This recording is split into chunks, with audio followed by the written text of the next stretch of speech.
Vamos, nesta semana, contemplar mais profundamente Isaac transmite a bênção da promessa, que já vimos na catequese anterior um pouco, mas agora vamos aprofundar este tema.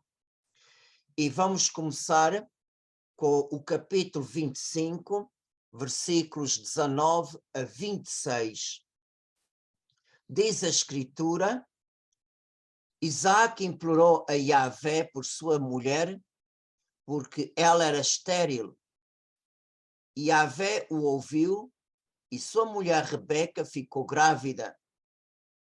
Ora, as crianças lutavam dentro dela e ela disse: se é assim, para que viver? Então foi consultar a Yahvé. Yahvé lhe disse: há duas nações em teu seio, dois povos saídos de ti se separarão. Um povo dominará um povo. O mais velho servirá o mais novo. Quando chegou o tempo de dar à luz, eis que ela trazia gêmeos. Saiu o primeiro, era ruivo e peludo, como um manto de pelos. Foi chamado Esaú. Em seguida saiu seu irmão, e a sua mão segurava o calcanhar de Esaú. Foi chamado Jacó. Portanto, com estas palavras, começa no livro do Gênesis a terceira história de dois irmãos. A primeira que nós tivemos foi Caim e Abel. A segunda foi Ismael e Isaac. E a terceira, é Esaú e Jacó. E estas três histórias têm um ponto em comum. Deus prefere sempre os mais novos, dando-lhes prioridade sobre os mais velhos. E é através dos mais novos que Deus realiza os seus desígnios, os seus planos, a sua vontade, apesar da hostilidade, apesar da luta que estes mais novos sofrem. E nesta história dos dois irmãos, nós temos uma figura que é essencial, quer dizer que é uma figura que marca a história destes dois irmãos, e realmente esta figura central nesta história é Rebeca, a mãe dos gêmeos. E o capítulo 25 do livro de Gênesis narra que estes meninos cresceram e cada um seguiu um rumo diferente.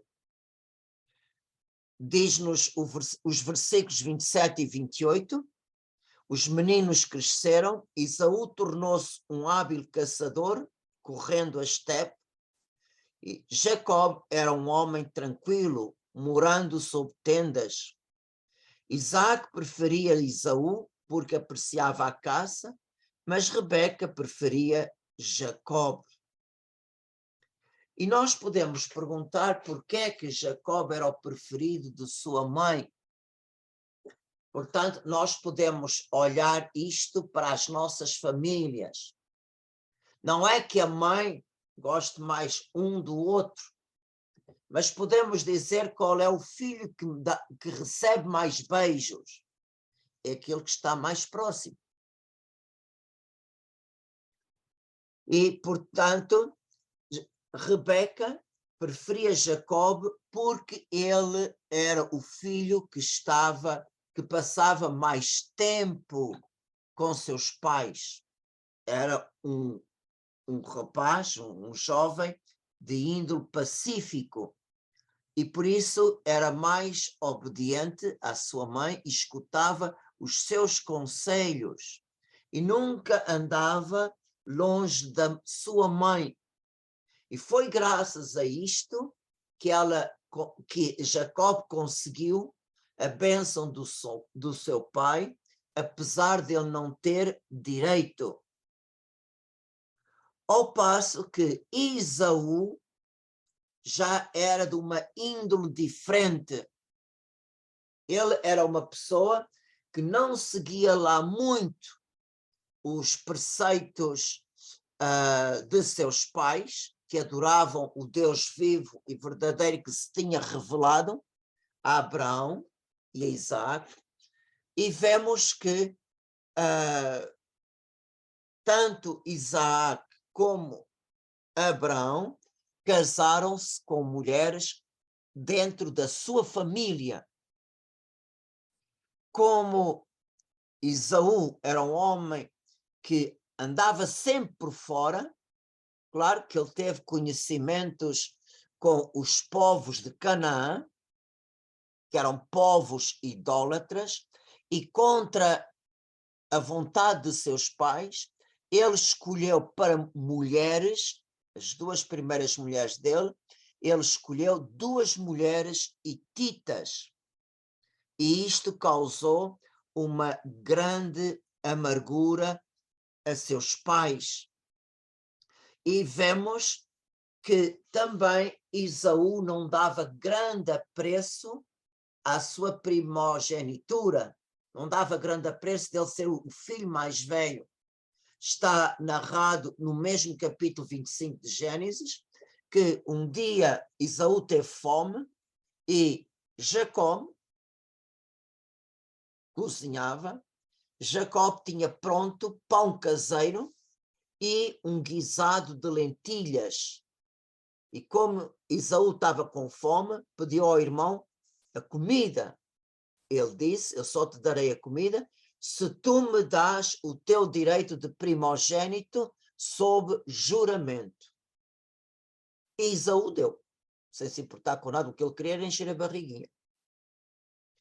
E por isso nós vemos que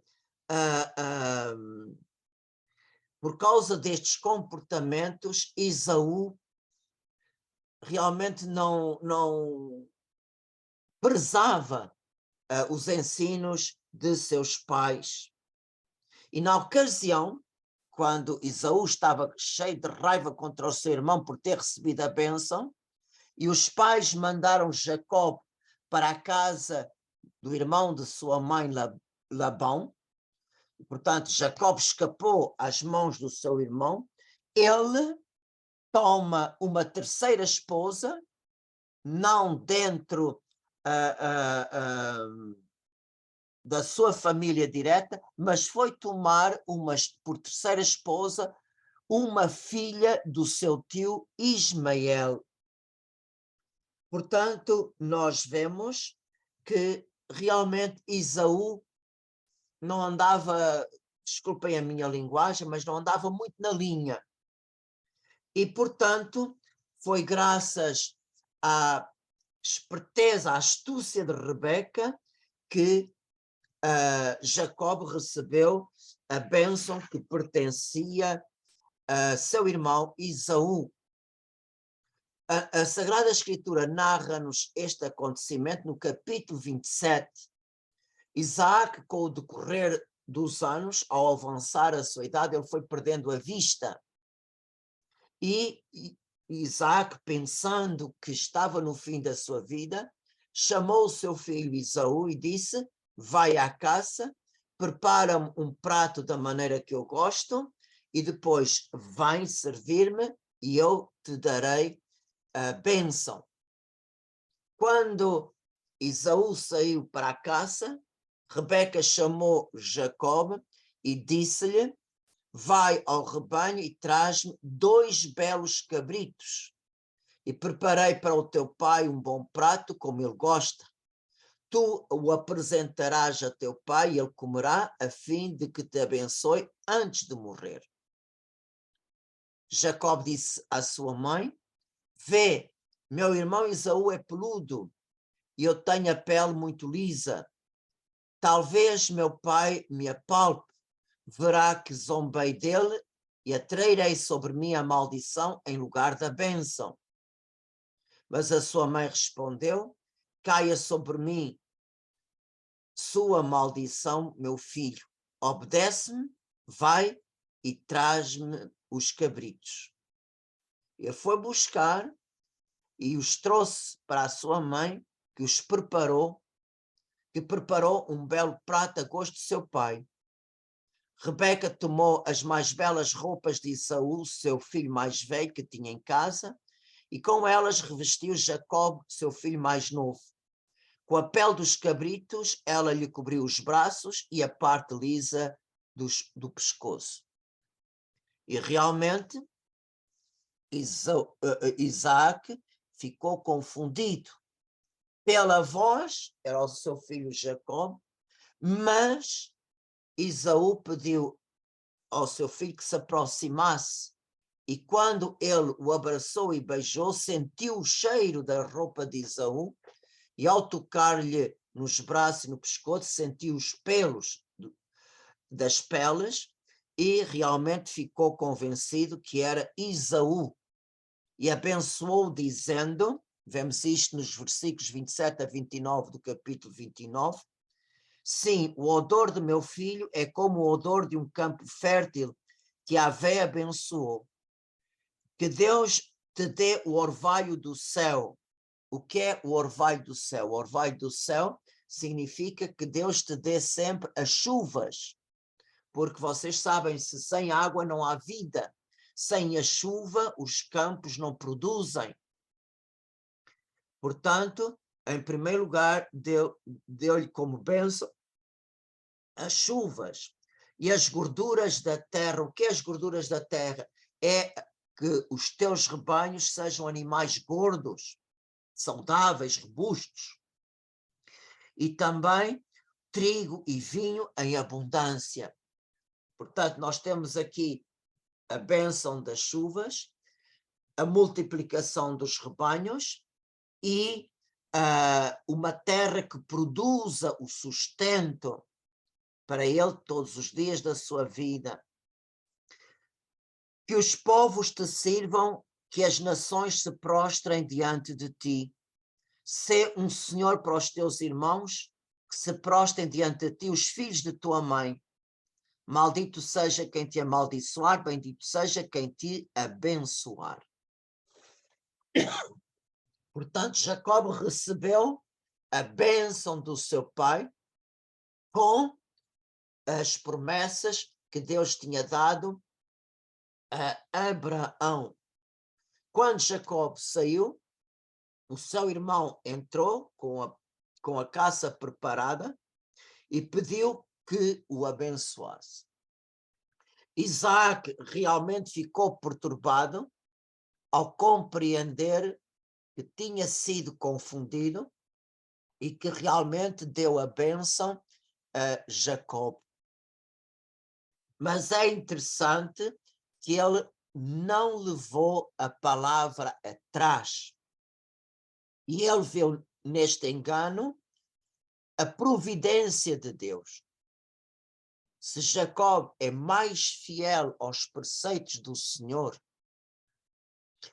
do que Esaú, portanto, foi Deus quem permitiu que ele recebesse a bênção da promessa e não Esaú, que era realmente uma pessoa não muito fiel nem obediente. Claro que Esaú aos gritos pediu que o pai o abençoasse, o pai o abençoou com bênçãos materiais, mas o submeteu ao seu irmão. E claro que isto provocou nele uma grande raiva e um grande ódio, que quis matar o seu irmão.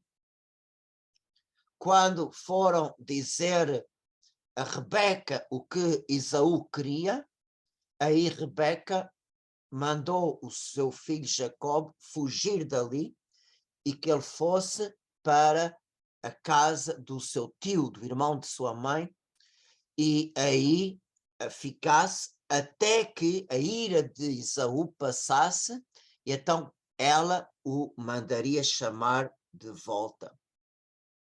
E é interessante que Rebeca diz uma coisa que é preciso compreender. Ela diz, porque vos perderia os dois num só dia. Para compreendermos esta frase de Rebeca, nós temos que compreender já um pouco da justiça dentro do povo judaico. Segundo o livro dos Números, alguém que matasse outra pessoa inocente era réu de morte. Portanto, incorreria na vingança do sangue. Portanto, se Esaú chegasse a matar o seu irmão, portanto, o seu irmão seria morto e ele seria morto também porque assassinou um inocente. E por isso, num só dia, Rebeca perderia os seus 2 filhos. E é por isso que ela mandou o seu filho Jacó fugir para longe, bem longe da terra prometida, para encontrar-se são e salvo na casa do seu tio.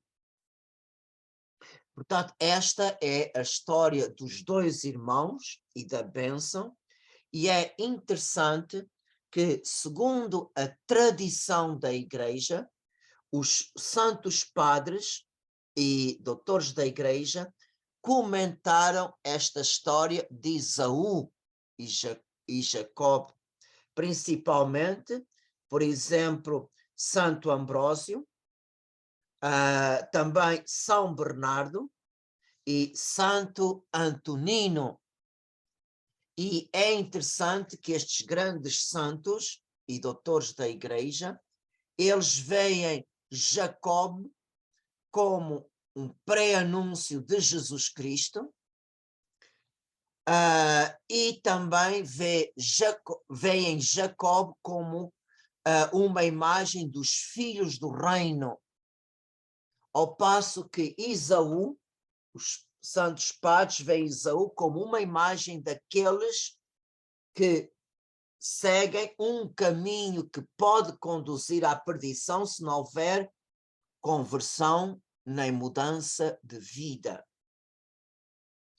Portanto, segundo os padres da Igreja, vamos primeiro analisar Esaú, vemos que ele era um homem forte, hábil, tanto no manejo do arco como na arte da caça. Também ele não parava em casa, mas confiava mais nas suas próprias forças, nas suas qualidades e nos seus talentos. E por isso, Jacob é alguém que trabalha, ganha o seu sustento fora de casa. Portanto, era uma pessoa que não se preocupava em agradar aos seus pais, muito menos à sua mãe. Era escravo dos seus apetites. Vemos que ele, por um prato de lentilhas e por pão fresco, cedeu a sua primogenitura, sem se dar grande importância. E, ao mesmo tempo, ele perseguia o seu irmão por inveja de ele ter recebido a bênção no seu lugar. Portanto, isto era Esaú dentro da história. E como é que se comportam os filhos deste mundo? Que Jesus diz-nos, tomai sentido que os filhos deste mundo são mais espertos que os filhos da luz no trato com os seus irmãos. Portanto, como é que são os filhos deste mundo? Eles confiam mais nos seus talentos, nas suas qualidades, e são mais hábeis nos negócios deste mundo. E quanto mais hábeis são das coisas deste mundo, menos são para as coisas do céu, diz-nos São Gregório Magno. Outra coisa é que os filhos deste mundo quase nunca habitam a sua própria casa. E estas palavras devem ser entendidas no sentido espiritual. A sua própria casa é o interior da sua alma. É a casa onde Deus habita, onde Deus se deixa encontrar.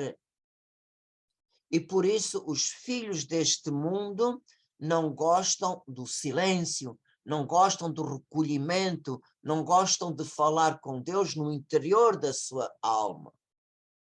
Por isso, eles não desenvolvem a sua vida espiritual.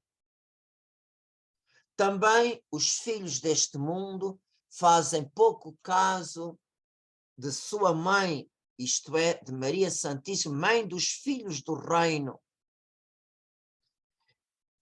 É certo que há muitos que não odeiam Nossa Senhora, mas não acham que ela seja necessária para a salvação ou para a vida espiritual. Como também mesmo entre muitos católicos. Vemos que eles são capazes de dizer algumas orações com os lábios, mas o seu coração, os seus sentimentos, o seu afeto está muito longe. E por não terem esta ternura, esta ligação com Nossa Senhora, realmente o seu crescimento espiritual, o seu crescimento em santidade é muito, muito pouco. E também os filhos deste mundo facilmente vendem o seu direito de primogenitura. O que quer dizer? O direito de primogenitura é o direito que nos dá a filiação divina, de tomar posse do nosso lugar no céu. Eles arriscam a salvação eterna para seguirem os prazeres deste mundo, comer e beber, regalar-se, etc. E por último, os filhos do mundo perseguem continuamente os filhos da luz. Por isso é que Nosso Senhor ainda diz hoje no Evangelho: eu vos envio como cordeiros para o meio de lobos. E por isso nós vemos como sempre, e hoje também, há uma perseguição até certo ponto camuflada, mas há uma perseguição permanente aos cristãos e em muitos lugares até ao martírio. E em relação a Jacob, portanto, vemos que Jacob era uma pessoa mansa, pacífica, e amava a sua mãe com um grande afeto e a escutava. E a honrava seguindo as suas ordens e os seus conselhos. Também Jacob acreditava incondicionalmente na sabedoria de sua mãe. Por exemplo, nós vemos aqui um caso muito bonito. Quando a mãe lhe pediu 2 cabritos, ele podia ter respondido: mas para que 2? Basta 1. Para cozinhar para o meu pai basta 1. Ele não vai comer 2 cabritos de uma vez. Não. A mãe pediu 2, acabou. Não há que refilar, não há que contestar. E por isso ele não se fiava em si mesmo, mas fiava-se nos cuidados de sua mãe. Mesmo ele tinha medo que o seu pai descobrisse esta marosca, esta artimanha, e que o amaldiçoasse. A sua mãe disse: não, que a maldição do teu pai caia sobre mim. E Jacob acreditou. Bom, se a mãe diz, está dito. E por isso a mãe preparou o prato e ele levou o prato bem preparado para o seu pai. O rapaz deixou-se cobrir com as peles dos cabritos, deixou envolver o seu pescoço, as suas mãos e os seus braços, e ele vestiu, como a sua mãe lhe ordenou, a roupa do seu irmão. Portanto, vemos que ele é completamente dócil à palavra da sua mãe.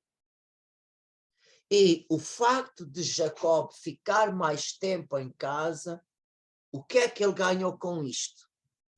Estando mais tempo com sua mãe e em casa, ele livrou-se de muitas situações perigosas, de más companhias, e por isso ele tornou-se digno de receber a bênção do seu pai.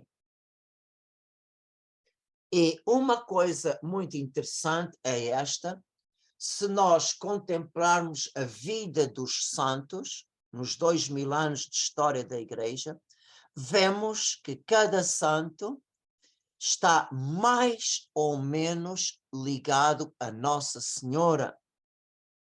E é neste estar em Maria que cada um desenvolveu a sua vida unida a Jesus, dentro do carisma que o Espírito Santo imprimiu às suas almas.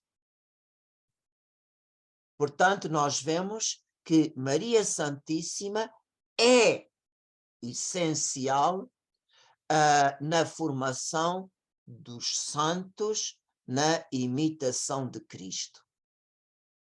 Não é por acaso que Jesus, no alto da cruz, nos deu a sua mãe para nossa mãe, e o Concílio Vaticano II a proclamou mãe da Igreja, mãe dos filhos de Deus. E vemos que os filhos da luz, que se comportam com Maria, como Jacob se comportou com Rebeca, eles têm, eu estou a falar em grosso modo, eu estou a falar em maneira geral, têm 5 graças extraordinárias. A primeira é que os filhos da luz, à imitação de Maria, eles gostam da vida interior, apreciam o silêncio. Se nós vermos no Evangelho, nós vemos esta interioridade de Maria Santíssima nas palavras de São Lucas. Maria guardava tudo em seu coração. O que é que ela guardava no seu coração?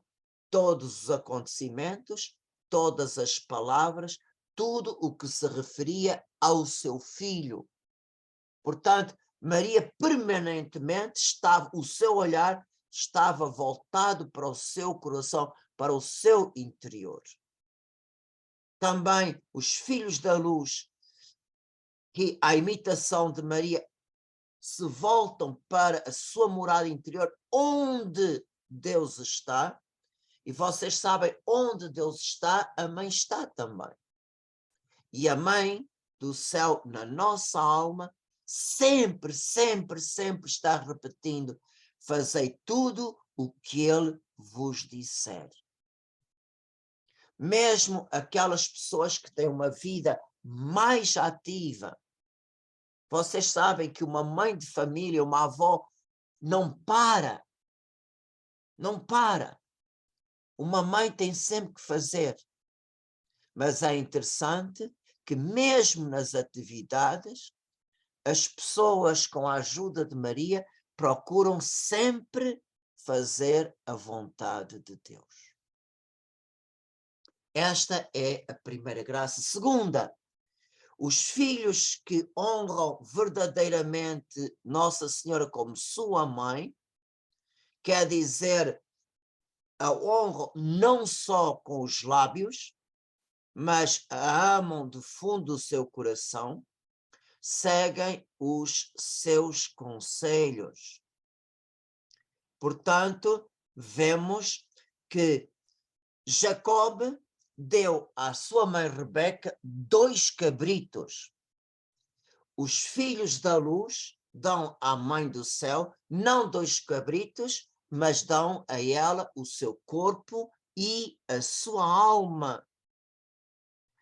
E a Santíssima Virgem os recebe como coisa própria vossa, como sua própria propriedade. Assim como Rebeca esfolou os cabritos, tirou-lhe a pele, tirou-lhe tudo o que não prestava, as entranhas que não prestavam, também Maria Santíssima limpa-nos de tudo aquilo que não presta, tudo aquilo que é desagradável aos olhos de Deus. E ela prepara-nos segundo aquilo que compraz ao Pai do céu. E por isso, sob os cuidados da mãe, os filhos da luz tornam-se dignos das bênçãos do Pai eterno. E esta entrega total nas mãos de Maria, em corpo e alma, nós chamamos na vida de piedade consagração. A terceira grande graça é que os filhos da luz que escolheram este caminho de consagração a Jesus Cristo por meio da sua mãe, eles são submissos à Santíssima Virgem, a exemplo de Jesus Cristo. Portanto, isto não se trata de um caminho de piedade ou de devoção, trata-se de um caminho da imitação de Jesus Cristo. Porque ele foi o primeiro que viveu dentro da sua vida sobre a terra 30 anos submisso e obediente à sua mãe. E assim, nesta obediência à sua mãe e a São José, Jesus deu grande glória ao Pai eterno. Por isso, da mesma maneira que, seguindo os conselhos de Rebeca, Jacob recebeu as bênçãos do Isaac, também nós, seguindo as inspirações e os conselhos de Maria, tornamos-nos dignos de receber sempre as bênçãos do Pai eterno. Porque a mãe nos prepara de modo a que sejamos dignos. Outra coisa é que Jacob confiava plenamente na palavra da sua mãe. Mesmo sabendo o risco que ele corria, se o seu pai o descobrisse, a mãe diz, está dito. Também aqueles que se confiam plenamente nas mãos da mãe, a mãe vai fazer 2 coisas por causa da confiança. Primeiro, todo o bem que nós fizermos, Nossa Senhora recolhe num celeiro seguro. Porque vocês sabem que o demónio é ladrão. Ele procura roubar-nos os méritos das nossas boas obras. Procura desmerecer o que fazemos de bom. E pode desmerecer como? Pelo orgulho. Ou se estamos sofrendo uma provação, podemos desmerecer este sofrimento pela revolta, pela crítica, pela murmuração, por todas estas coisas que o demónio sabe fazer. Portanto, o nosso ouro desvaloriza. E para que isto não aconteça, a mãe guarda o bem que nós fizermos. E o mal? O mal que nós fazemos, a mãe também o recebe. E pela sua intercessão, ela implora do seu filho o perdão dos nossos pecados, e ele nos dá através do sacramento da confissão, mas não é só o perdão, mas o Senhor dá-nos a graça da conversão e mudança de vida. E é por isso que nas mãos da mãe o caminho de santificação é mais fácil e mais rápido. E por último, os filhos da luz seguem os exemplos da Mãe do Céu, imitam-na, não em palavras, imitam-na em obras. E aqui é que está a verdadeira devoção à Nossa Senhora, que é uma fonte de felicidade neste mundo. Primeiro, durante a nossa vida, nós recebemos mais graças da ternura da mãe. Volto a repetir aquilo que eu já vos disse. Qual é o filho que recebe mais beijos? É aquele que mais próximo está da mãe. Por isso, durante a nossa vida, somos mais felizes, porque recebemos mais graças. Somos felizes na hora da morte. Quem é que tem medo de morrer nos braços de Maria? E somos felizes na eternidade. Como diz São Bernardo, nunca se ouviu dizer que algum devoto de Maria se tenha perdido. Por isso, gostaria de terminar esta meditação com uma palavra do livro dos Provérbios, que nós podemos aplicar perfeitamente a Nossa Senhora Mãe da Igreja. E ela, no fim desta nossa meditação, ela diz-nos: bem-aventurados os que seguem os meus caminhos. Amém.